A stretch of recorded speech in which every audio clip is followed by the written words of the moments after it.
আজকে দেখো আমি তোমাদের সামনে দুটো কাজ নিয়ে চলে এসেছি, একটা নেল এক্সটেনশন এবং একটা মেহেন্দি। একই ক্লায়েন্টের আমার দুটো বুকিং নেওয়া ছিল। ব্রাইড আমাকে বলেই দিয়েছিল যে আমি লালের মধ্যেই করব, যেহেতু আমার রেড বেনারসি, তো আমি সেই মতোই করে দেওয়ার চেষ্টা করেছি গ্লিটার এবং স্টোন দিয়ে। তোমরা জানিও তোমাদের ডিজাইনটা কেমন লেগেছে। ওর তো ভীষণ ভীষণ পছন্দ হয়েছিল। ও আমাকে বারবার করে বলেছিল, দিদি আমার খুব পছন্দ হয়েছে। আর এরপরে আমি ওর মেহেন্দির দিকে চলে গেলাম।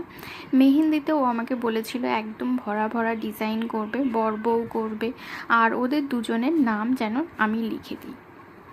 দেখো আমি সেই মতোই করে দেওয়ার চেষ্টা করেছি। তোমাদের যদি আমার কাজ ভালো লেগে থাকে তাহলে তোমরা আমাকে 9674685474 এই নাম্বার হোয়াটসঅ্যাপ করে নিতে পারো। আর আমাদের আপকামিং মেহেন্দি ব্যাচ স্টার্ট হচ্ছে জুলাই থেকে। যারা যারা সিট বুকিং করোনি তারা ঝটপট সিট বুকিং করে নাও। বেসিক টু অ্যাডভান্স সমস্ত কিছুই এই কোর্সে করানো হয়।